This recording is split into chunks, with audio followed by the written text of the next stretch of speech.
Go over how to do a couple conversions using dimensional analysis. So in our problem it says 0.6 milligrams is equal to how many grains? Now by your conversion chart you know that 1 grain has approximately 60 milligrams. So if we're looking for grains, we're always going to put that on top. So you're going to do 1 grain over 60 milligrams, and on hand we have 0.6 milligrams. Cancel out what's the same. You're going to multiply across the top, so 1 times 0.6, and then 60 is going to be on the bottom. So that gives us 0.6 divided by 60, and then you're going to do the math part. So you would get out your calculator. You're going to put in 0.6 divided by 60. That's going to give you 0.1 grains. Now a lot of times with grains they want it to be in a fraction form. So you're in a tenth spot, so it would be 1/10 grains. Okay, let's look at another problem. If we have 2.5 milliliters, they want to know how many drops. Now, if they didn't specify, we typically just go with 20 drops. So 1 milliliter contains 20 drops. So it's always good to know your conversion. So we're looking for drops, it's going to go on top. So 20 drops over top of 1 milliliter, because it means the same thing whether you say 20 drops equals 1 ml or 1 ml equals 20 drops. Then we put our how many milliliters we have right here. Cross out the milliliters, we're left with drops. So 20 times 2.5 is going to be 50. So it's going to be 50 drops. Okay. For the next one, we're going from 5,050 milliliters to 1 liter. We know that 1 liter contains 1,000 milliliters. So you put your 1 liter over 1,000 milliliters, and we have 5,050 milliliters. Get rid of the like. 1 times 5,050 over 1,000. So that's 5050 divided by 1,000. You do the math in the calculator, you're going to get 5.05 liters. Now we're going to convert some length. So we have 16 inches into centimeters. 1 inch is equal to approximately 2.54 centimeters. So we set it up the same exact way. We're looking for centimeters, so 2.54 centimeters in 1 inch, and we have 16 inches. Multiply across the top, so you have 2.54 times 16 divided by 1. So 2.54 times 16 is going to give us 40.64 over 1, which just means 40.64 centimeters. Always cross out with matches. Okay, for the next one, it's a little bit harder because we have to convert from grams into kilograms and then into pounds, because we know that first of all 1 kilogram has 1,000 grams, and also we're going to know that 1 kilogram is equal to 2.2 pounds. Okay, so you're going to start with your pounds because that's what we're looking for. So you have 2.2 pounds is 1 kilogram. 1 kilogram is 1,000 grams, and we have 2,500 grams. Get rid of anything that matches. 2.2 times 1 times 2,500, so 2.2 times 1 times 2,500 over top of 1 times 1,000.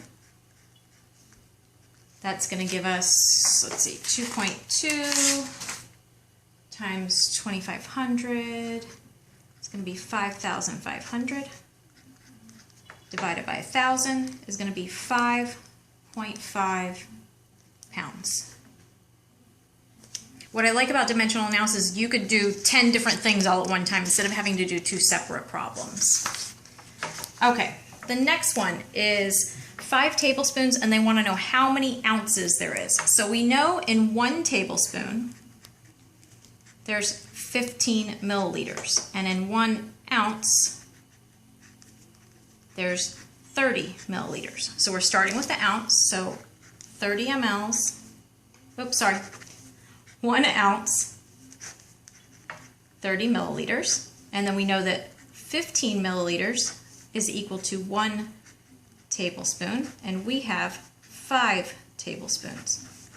Get rid of the units that match. So we have 1 times 15 times 5, and then we have 30 times 1 on the bottom. So if we do 1 times 15 times 5, that's going to give us 75. That's going to be divided by 30. That's going to give us 2.5.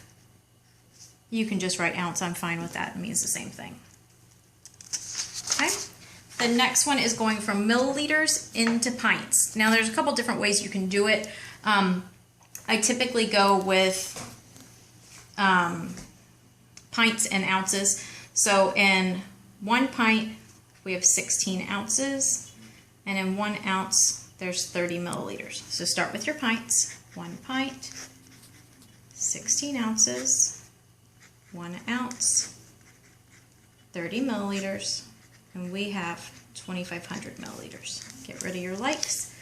1 times 2,500, and then 16 times 30. So you put that in a calculator, it's 2,500, and then 16 times 30 is 480. And when you divide that out, you get 5.2 pints. Okay? Now this one gets a little bit different. We're talking about how much weight is in the medication. So whenever they're talking about weight, they're looking for grams, milligrams, micrograms. It could be milliequivalents. It could be units, whatever the specified thing is. So whenever they're talking about weight, they're never talking about milliliters. That would be volume. So we're going to look at this right here is what we're looking for. Now, our strength of the medication is 20 milligrams per 5 ml, but each bottle contains 120 mLs. So if we're looking for the weight, we're going to put that one on top. So we have 20 milligrams in 5 mLs, but our bottle has 120 mLs. Get rid of the like. So 20 times 20 times 120 is going to be 2,400. Divided by 5 is going to give us 480 milligrams, and that would be the amount or the weight of the medication in that entire bottle. Okay, for the next one, they're asking how many teaspoonsful per dose, and then also per day. So we know that the strength of the medication, because it tells us on the bottle, is 125 milligrams per 5 ml. The patient is going to be taking 62.5 milligrams TID, which is 3 times a day. So if we're looking for the teaspoons full, we know that 1 teaspoonful is 5 milliliters. So that's what we have to start with. So 1 teaspoon is 5 mLs, and our patient is taking 62.5 milligrams. We can get that dose as well. So we'll go ahead and put in that 5 mLs is 125 milligrams, and the patient is going to be taking 62.5 milligrams. Okay, get rid of our units that match. So we have 1 times 5 times 62.5. And then we have 5 times 125 down here on the bottom. So we've got 5 times 62.5. Do the math for all of that. When it comes out at the end, you should get 1/2 or 0.5 teaspoons full. Okay, now per day, they're getting this dosage and they're getting it 3 times a day. So then you would just do 0.5 times 3. So they're taking 1.5 teaspoons per day. This one's per dose. Okay. We're going to talk really quick about powder volume. It's not something that you use very often. When you do need to use powder volume, you're going to look on the bottle and look for the total volume when reconstituted. That's typically how it's going to be written, just like that, total volume when reconstituted. In this particular vial, it's 150 mLs when it's reconstituted. This would be for any of your suspensions. On the side of the bottle, it's going to tell you how much diluent you need to use to make that actual medication. So in this instance, it's going to be 90 mLs. So you would take your total volume of 150 mLs, subtract however much diluent you're adding, which is, in this case, 90 mLs. Subtract it. You're going to have 60 mLs of powder. Okay, and it can be small amounts too, like maybe your total volume is 10 mLs and you add 8.2 mLs of diluent, so you would just subtract that out, and then you would get 1.8 mLs for your powder volume. So it all depends on, you know, what the bottle actually says. For our next one, it's looking at how many grams of medication is in something. Whenever you see a percent sign, it always means out of 100. Out of 100, okay? And this number right here is how many grams. So you have 7.5 grams in 100 milliliters. So if they told you you had a bottle that had, let's say, 1,000 milliliters, you would put your 1,000 right here. 7.5 times 1,000 is going to be 7,500 divided by 100. I just get rid of my zeros, and that would be 75 grams of medication in that particular bottle. Okay, now let's look. This is another way to do the grams because they might have it listed in a ratio. Remember, a ratio is just going to be a fraction. So it's the same as saying 1 over 50. So when they're talking about this side is going to be the grams, this is going to be the milliliters. But we always do, if they wanted to find out, so this would be 1 gram and 50 ml, so you could just say it's 1 gram, but typically they're looking for a strength in like a percent, so that would have to be out of 100. So 1 gram and 50 mLs, but to get that percent strength, we need to know how much is in 100 mLs to be able to get that percent. So 1 times 100 is 100, and then bring your 50 over, divide that out, and it would be 2%. Okay, really quick, we're going to look at, this would be a dilution problem. When they're doing this, there's 2 different ways to do it, but we're going to look at, actually they're looking for grams for this one, so it's not dilution yet. So if the doctor orders 1 liter of a 10% solution, they want to know how many grams of medication are in this. So 10% means 10 grams over 100 milliliters, and 1 liter, remember that's 1,000 milliliters from our conversion chart. So 10 times 1,000 is going to be 10,000 divided by 100. You can just get rid of your zeros. That's going to be 100 grams of medication in that 1 liter of solution. Okay, we're going to look at something really quick, and we're going to go over this in one of the lectures tonight as well. This is called an alligation. If you're needing to make a compound and you have 2 different solution types, you have to mix those together to come up with whatever the doctor's actually ordering. So this is what he's ordering, 50 milliliters of a 12% solution. On hand, we have a 5% and a 25%. So you're going to set up a tic-tac-toe board.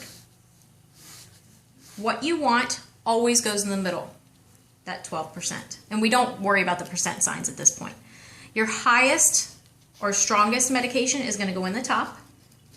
Your lowest strength is going to go in the bottom. Then you're going to subtract. So 25 minus 12 is going to give you 13. And then 5 minus 12 is going to give you 7. Now, if you subtract this side, that's 20, and you add this side, they should match. If they don't match, you've done something wrong. So this is how many total parts of medication you're going to have, okay? So 7 parts and 13 parts, you add those together, it's 20. So it means you're going to use 7 parts of the 25% and 13 parts of that 5% to be able to get that 12% at the end. So then we look at our volume. We have 50 mLs, that's how much they want us to make. So we take 7 parts out of 20 parts times 50 milliliters, okay? So if you do the math, which I'm stealing your phone for a moment, so I can get the calculator. Hold on 1 second. Mm-hmm.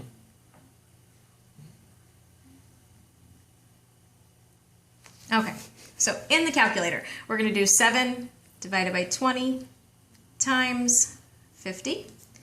Gives us 17.5 milliliters. Okay, so that means of the 25% solution, we need 17.5 milliliters. And then you're going to set up the same type of problem here. So 13 parts out of 20 parts times 50.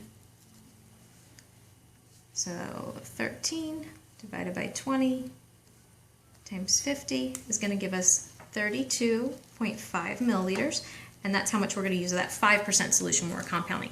Now, just to be sure that you did the math right, add these 2 together, and they should equal out to that 50 mLs. And it does. It equals out to 50 milliliters. Now, because of that, you might be saying, well, if we find this one out, we can just subtract it from 50. You can do that, but I like to do both of them just to make sure that this number is correct. Now, again, highest goes up the top, lowest goes at the bottom, what you want goes in the middle. And whenever you have 3 different strengths, whatever one is the middle strength is the one that's going to go in there anyways. Because if you put it in order of strongest to weakest, that's going to be in the middle, so it's in the middle of your tic-tac-toe. Remember, you're going to subtract down, subtract up, add this way to get your total amount of parts, and then do your math with your volume. Good luck. Let me know if you need anything.